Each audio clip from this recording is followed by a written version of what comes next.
नमस्कार दोस्तों, जय माता दी। दोस्तों, मैं हेमलता उपाध्याय आप सभी का अपने चैनल पर बहुत बहुत स्वागत करती हूं। दोस्तों, आज की इस वीडियो में मैं आपके साथ बात करने वाली हूं सोमवती अमावस्या के बारे में। सोमवती अमावस्या को कैसे फेरी लगाना है, पीपल वृक्ष नहीं है तो पूजा कैसे करेंगे। आप पीपल वृक्ष है और आपसे दूर है और आप पूजा नहीं कर पाते हैं तो उस स्थिति में आपको क्या करना चाहिए। दूसरी चीज़ है दोस्तों, यह भी जानेंगे कि कौन सी सामग्री लगेगी, फेरी परिक्रमा कैसे करनी है। तो सारी विशेष बातें आज की इस वीडियो में हम जानेंगे। सबसे पहले कि पीपल वृक्ष तो है और फेरी परिक्रमा आप नहीं लगा पा रहे हैं तो उस स्थिति में आप क्या करेंगे। अब देखिए दोस्तों, कई लोगों के साथ ऐसी स्थिति बन जाती है कि पीपल वृक्ष नहीं होता है या अगर पीपल वृक्ष है तो दोनों ही स्थिति में आप क्या करेंगे। तो देखिए, अगर आपके घर में तुलसी की पूजा सभी के घर में होती है, तुलसी जी की पूजा करना चाहिए।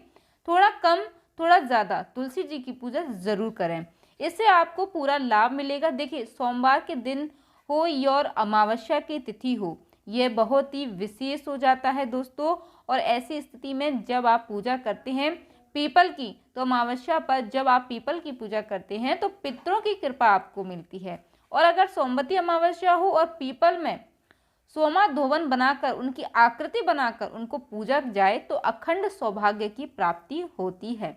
कभी कभी क्या होता है दोस्तों कि पीपल दूर होता है, कई सारे ऐसे कमेंट भी आ जाते हैं कि पीपल इस स्थिति में पीपल की पूजा नहीं कर पाते हैं।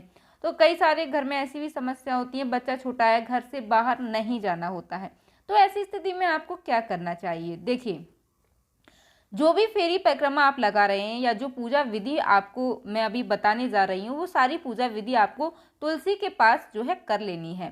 तो घबराने वाली बात बिल्कुल भी नहीं है। अगर आप पीपल के पास नहीं जा सकती हैं तो घर पर आप तुलसी माता की पूजा कर कीजिए और उनकी फेरी कीजिए, परिक्रमा लगाइए। अब देखिए दोस्तों, कई लोगों का यह कहना होता है कि हमारे घर पर श्यामा तुलसी है, रामा तुलसी नहीं है, या फिर रामा तुलसी है, श्यामा तुलसी नहीं है। तो इसके लिए आपको बिल्कुल भी सोचना नहीं है। चाहे रामा तुलसी हो या श्यामा तुलसी हो, आप तुलसी जी की पूजा कर सकते हैं। अगली चीज़ है दोस्तों, जो महिलाएं पीपल की परिक्रमा करेंगी या फिर तुलसी जी की परिक्रमा करेंगी, वो इस बात का विशेष ध्यान रखें कि संडे को यानी कि रविवार के दिन एक दिन पहले ही बाल वगैरह धो करके तैयार रहें। अमावस्या के दिन आपको बाल बिल्कुल भी नहीं धोना है।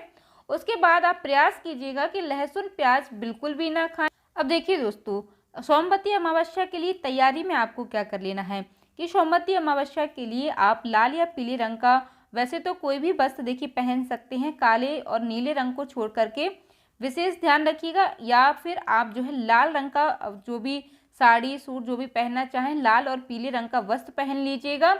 या फिर आप इसको पहले से एक दिन पहले निकाल करके तैयार करके रखिएगा, जिससे आपको सुविधा होगी अगले दिन। देखिए, होता क्या है ना कि अगर हम पहले से तैयारियां करके रख लेते हैं तो हमें किसी भी प्रकार की कोई दिक्कत नहीं होती है। और इस बार पीपल की पूजा का जो शुभ मुहूर्त है वह चालू हो जा रहा है दोस्तों 5:35 से 9:45। इस बीच आपको जो है पीपल की या फिर तुलसी माता की परिक्रमा फेरी कर लेनी है। बाकी आप अपनी सुविधा के अनुसार देख लीजिएगा, क्योंकि दोस्तों सोमवती अमावस्या पे जो फेरी लगती है, जो परिक्रमा हम लगाते हैं, वह सूर्योदय से पहले हो जाए। अगर किसी कारणवश सूर्योदय से पहले नहीं हो पाती है तो कम से कम आप प्रयास कीजिएगा कि 8 बजे से 7 बजे तक के बीच में आप, यानी कि 7 से 8 बजे तक के बीच में आप जो है पूजा ज़रूर कर लें। ये नियम होता है कि पीपल की जो पूजा होती है, परिक्रमा फेरी आप लगाते हैं, यह पूजा आपको जब भी करें तो एक चीज़ का विशेष ध्यान रखें, इसमें जो है निर्जल यानी कि बिना पानी पिए जो है परिक्रमा लगाई जाती है। अगर शारीरिक समस्या है तो आप पानी पी सकते हैं।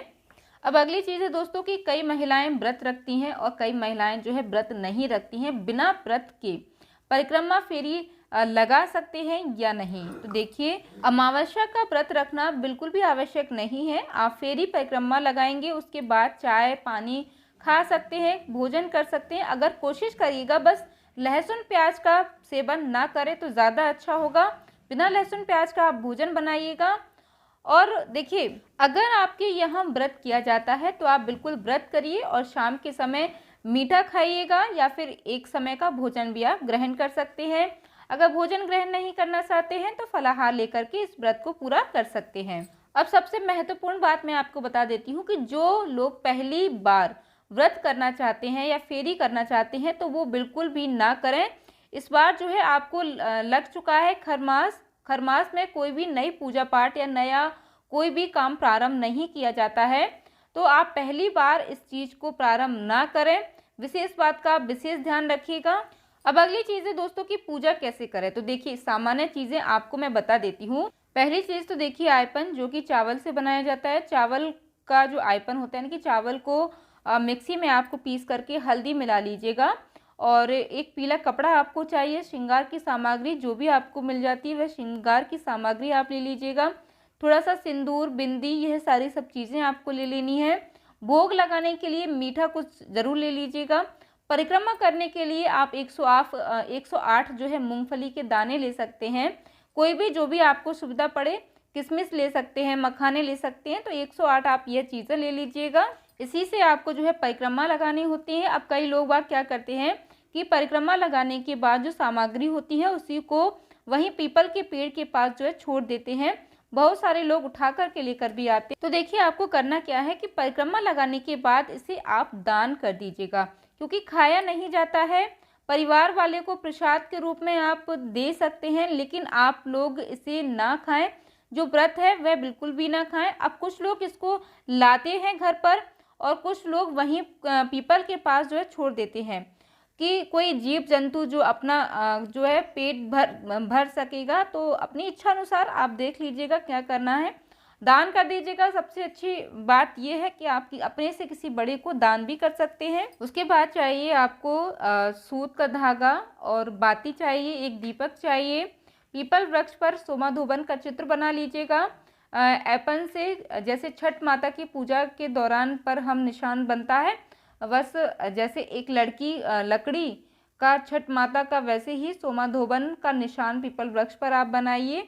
उस पीपल वृक्ष पर अगर कोई कपड़ा, आप छोटा सा पीला कपड़ा ले गए हैं, तो सोमाधोबन को कपड़ा चिपका दीजिएगा एपन से। उसके बाद आप श्रृंगार की सारी सामग्री चढ़ा दीजिएगा, भोग लगा दीजिएगा, दीपक जला दीजिएगा, सिंदूर लगा दीजिएगा। और आप बस इतना करने के बाद आपको करना ये है कि आप अपने एक हाथ में 108 मूंगफली के दाने लीजिएगा, एक हाथ में सिंदूर ले लीजिएगा, और आप जो धागा ले गए हैं घर से, उस धागे को आपको पीपल वृक्ष में जो है फंसा देना है। गांठ नहीं लगानी है, इस बात का विशेष ध्यान रखिएगा। धागे को वहीं पर फंसा करके 108 आपको जो है परिक्रमा करनी है।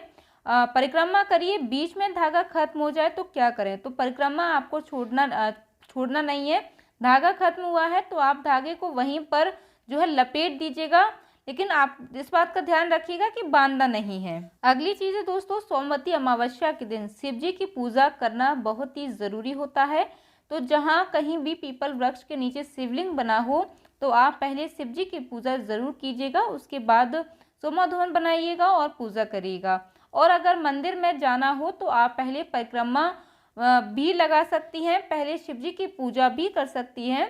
तो जो भी करना है आप वैसे कर लीजिएगा। पीपल वृक्ष के नीचे शिवलिंग बना हो तो बहुत शिव जी की पूजा करें।